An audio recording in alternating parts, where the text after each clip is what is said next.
ಇದು ಕಬ್ಬಿನ ಅಳತೆ ಮಾಡಿರಿ. 4 ಫುಟ್ ಸಾಲ ಅಲ್ರಿ ಇದು? 1 ಫುಟ್, 2 3 ಫುಟ್, 4 ಫುಟ್. 4 ಫುಟ್ ಸಾಲ ರೀ.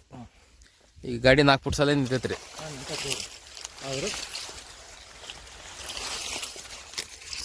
ಎಲ್ಲೇನು ಡ್ಯಾಮೇಜ್ ಆಗಲ್ಲಲ್ರಿ? ಏನಾಗಲ್ರಿ. ಇದು ಒಂದೊಂದು ಮುರಿದೈತಿ ಇದು. ಅದು ಸೈಡಿಗೆ ಭಾಳ ಹೊರಗೆ ಬಂದಿದ್ದು ಅಂದ್ರೆ ಅಂದ್ರೆ ಇದು ಕನಗಬ್ಬು. ಹಾಂ. ಕುಳೆ ಕಬ್ಬಿನಾಗ ಒಂದು ಸ್ವಲ್ಪ ನನ್ನ ಲೆಕ್ಕಕ್ಕೆ 4 ಫುಟಿನ ಮ್ಯಾಗ ಇಡ್ಬೇಕು ರೀ ಸಾಲು. ಹ್ಞೂ ರೀ. ಒಂದು ಸ್ವಲ್ಪ 4 ಫುಟಿನ ಮ್ಯಾಗ ಇಟ್ರೆ ಕುಳೆ ಕಬ್ಬಿನಾಗನೂ ಹೊಡಿಬೋದು. 3ನೇದೇನು ಇರ್ತೈತಲ್ಲ ಅದ್ರಾಗ ಹೊಡಿಬೋದು. ಅಂದ್ರೆ ಇದು ಮರಿ ಹೆಚ್ಚಿಗೆ ತೊಗೊಂಡೈತ್ರಿ ಅಗ್ಲ. ಹೌದು. ಹಿಂಗೆ ಅಗ್ಲ ತೊಗೊಂಡಾಗ ಸಮಸ್ಯೆ ರೀ. ನನ್ನ ಲೆಕ್ಕಕ್ಕೆ ಉತ್ತಮ. ಈಗ ರಿವರ್ಸ್ ಹಾಕಿ ನೋಡಂತಲ್ರಿ. ರಿವರ್ಸ್ ಹಾಕಂದ್ರೆ 4 ಫುಟ್ ಕಬ್ಬಿನ ಸಾಲಿನಲ್ಲಿ ಅಪೋಲೋ 1502 15 HP ಟ್ರ್ಯಾಕ್ಟರ್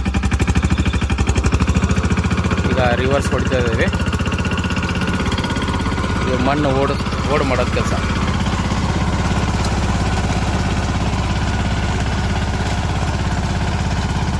4 ಫುಟ್ ಕಬ್ಬಿನ ಸಾಲು.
गाड़ी